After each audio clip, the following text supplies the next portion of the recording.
ഒരു പ്രഗ്നന്റ് ആയ പെണ്ണിന് പ്രേതബാധ കൂടി എന്നറിഞ്ഞൊരു ഫാദർ ആ നാട്ടിലേക്ക് എത്തുന്നു. അവിടെ എത്തിയ അയാൾ ആ പെൺകുട്ടിയുടെ അച്ഛനെ കാണുകയും ചെയ്യുന്നു. ഫാദർ വീടിനകത്തേക്ക് പോകുന്നു.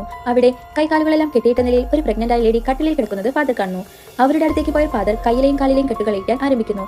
അടുത്ത ഘട്ടത്തിൽ ഫാദർ അയാളുടെ കയ്യിലുള്ള ഒരു കുരിശ് ഉപയോഗിച്ച് ആ പെൺകുട്ടിയുടെ ദേഹത്ത് കയറിയ ബാധയെ കൺട്രോൾ ചെയ്യാനായി ശ്രമിക്കുകയാണ്.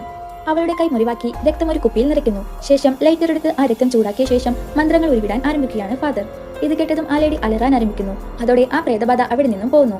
നോർമലായതും ആ ലേഡി കരയാൻ ആരംഭിക്കുകയാണ്.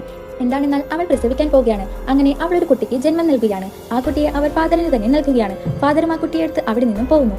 അങ്ങനെ വഞ്ചിയിൽ പോയിക്കൊണ്ടിരിക്കുമ്പോൾ ആ ലേഡിയുടെ രക്തം നിറച്ച ആ ബോട്ടിൽ എടുക്കുകയാണ് ഫാദർ.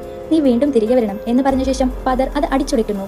അതോടെ ആ ലേഡി വീണ്ടും പ്രേതമായി മാറുകയും അവളുടെ അച്ഛനെയും അമ്മയും കൊലപ്പെടുത്തുകയും ചെയ്യുന്നു. ആക്ച്വലി ആദ്യം വന്ന് ഇയാളൊരു ഫ്രോഡാണ്. അയാൾക്ക് ആവശ്യം ആ കുട്ടിയെ തന്നെയായിരുന്നു. എന്താണെന്നാൽ പ്രേതബാധയുള്ള സമയത്താണ് ഈ കുട്ടിയെ പ്രഗ്നന്റ് ആയിരുന്നത്. അതുകൊണ്ട് തന്നെ ആ കുട്ടിക്ക് സൂപ്പർ പവേഴ്സ് ഉണ്ടാവുമെന്ന് അറിയുന്നത് കൊണ്ടാണ് ഇയാൾ വന്നതും ആ കുട്ടിയെ അവിടെ നിന്ന് എടുത്തുകൊണ്ടുപോയതും.